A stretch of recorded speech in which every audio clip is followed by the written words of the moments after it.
Salut Fred. Salut. Alors tu es avec nous ici, nous sommes le 6 mai, le dimanche 6 mai, devant la maison de la radio. Pourquoi tu manifestes avec nous devant ce site? Moi en fait je suis là, c'est surtout parce que c'est pour mettre en avant le fait que les médias sont contrôlés, clairement.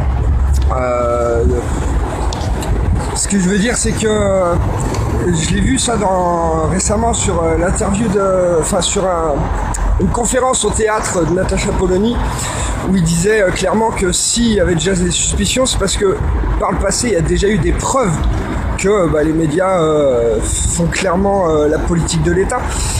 Des exemples, j'en ai, le Rainbow Warrior, le nuage de Tchernobyl par exemple. Ce sont des exemples précis qui font que on sait, et on l'a vu aussi avec les élections, que ils sont orientés, on va dire, peut-être pas contrôlés clairement, mais ils sont clairement orientés pour insinuer une pensée dans la tête des gens qui ne veulent pas essayer de voir plus loin que ce qu'on leur dit à la télé. Donc c'est pour ça que je suis là. Moi ce que je préconise avant tout, c'est essayer vraiment de chercher les sources, de se renseigner sur internet, d'aller voir un maximum de médias alternatifs. Et je pense sincèrement que faut sortir de ce système là où on vous dit quoi penser, quoi faire, pour qui voter, etc. T'apprécierais qu'il y ait des journalistes qui viennent discuter avec nous? Tu leur tomberais dessus ou Non, j'essayerais justement qu'ils essayent de nous argumenter sur le fait de leur indépendance présumée. Parce que, encore une fois, nous on pourrait contre-argumenter sur des exemples au quotidien, comme, là je vais citer, mais je vais prendre l'exemple de BFM, clairement aux élections présidentielles, c'était du Macron partout. Ruth lui tenait l'épaule, ça saute aux yeux. Moi je comprends. Et t'as eu le sentiment que sur les médias publics c'était légèrement atténué, ou c'était un petit peu atténué, mais il y avait clairement, une orientation. Après c'est mon point de vue personnel, encore une fois, ça n'engage que moi.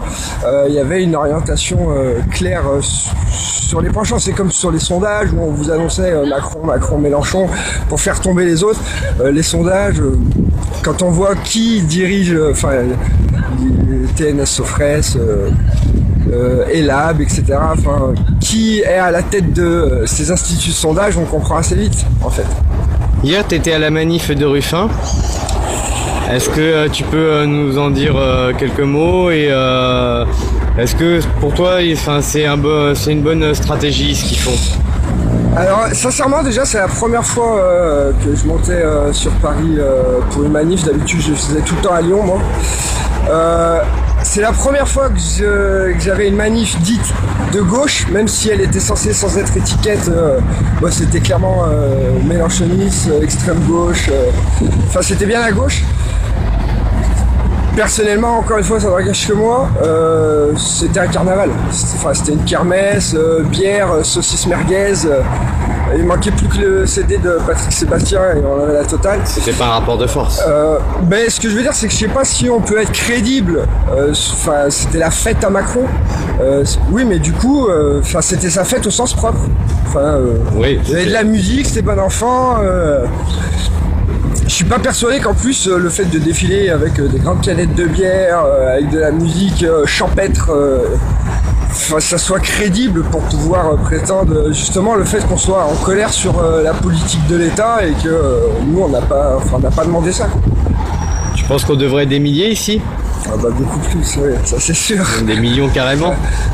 Après oui, c'est pareil, mais je pense qu'il manque pas grand chose, comme dans tout entre guillemets, c'est pareil, je vais mettre des guillemets, révolution, j'aime pas trop employer ce terme, mais plus, je veux changer de système, ça c'est clair, mais je pense qu'il manque un élément déclencheur. Alors, malheureusement, je pense que l'élément déclencheur sera violent, il y aura peut-être du sang, il y aura peut-être des morts, ça sera peut-être une bavure policière, il y aura un élément déclencheur qui fait que le français descendra dans la rue.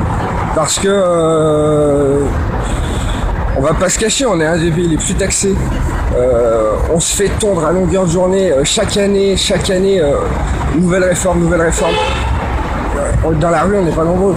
Il faudra que le français n'ait plus rien dans le frigo, ou comme je disais, qu'il y ait des morts et que ça leur touche personnellement. Et si on veut éviter des morts, t'appelles les gens à venir ici par avance pour régler les choses alors, qu'ils n'ont encore temps. sincèrement, personnellement, je pense que le pacifisme, ça ne peut pas faire évoluer les choses. À partir du moment où le pouvoir en place voit que plus il tire la corde et moins il y a de réaction, on peut être 3 millions dans la rue avec des belles pancartes à dire le système est pourri, on veut que ça change. Au final, ça changera pas parce que il n'y a vraiment pas. Le mécontentement n'est pas expressif. Je sais pas si. D'accord. Ouais. Allez, dernière petite question de fiction politique. Je te propose de me citer 2 ministères, n'importe lesquels, et proposer 2 têtes à ces ministères qui seraient idéales pour faire avancer les choses. Alors là. On imagine un gouvernement idéal, il y a 2 ministères où tu sais que tu pourrais proposer une personne.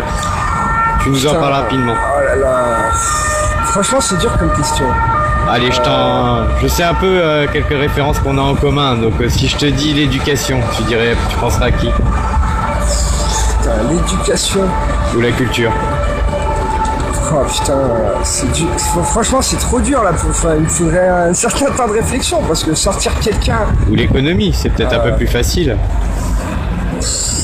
Non, franchement, j'ai vraiment pas de personnages qui me viennent en tête spontanément comme ça. Faudrait vraiment que je m'y pose et que j'y réfléchisse. Spontanément comme ça, j'ai personne que ça soit pour l'économie, la santé, la défense, l'intérieur. Je pense que c'est quelque chose qu'il faudrait pas comme ça. C'est quelque chose qui, je pense, faudrait y réfléchir plus longuement et vraiment. Tu serais prêt à jouer le jeu, à réfléchir à quelques ministrables et puis en proposer dans une assemblée. Après, on en revient toujours. On veut changer de système, oui, mais pour mettre quel système? Ça, il va falloir y penser avant de vouloir changer de système. Tu peux pas dire je veux changer de système mais sans rien proposer derrière. Ça, c'est quelque chose qu'il faut se concerter avec un maximum de gens. C'est comme ça que les révolutions sont foutues en l'air. Si on n'avait pas prévu à l'avance au moins qui allait reprendre la main et quel contrôle on aurait sur ces personnes. Entre nous, tout autour, on en parle. C'est sûr qu'avant de passer entre guillemets à l'action, il va falloir réfléchir vraiment sérieusement. C'est pareil, si on veut être pris au sérieux, il va falloir vraiment être sérieux dans nos propos et réfléchir concrètement à ce qu'on va pouvoir mettre en place en alternatif au système élitiste français actuel. Je te remercie Fred pour ton témoignage. Pas de quoi. Allez, à bientôt. À bientôt Sylvain.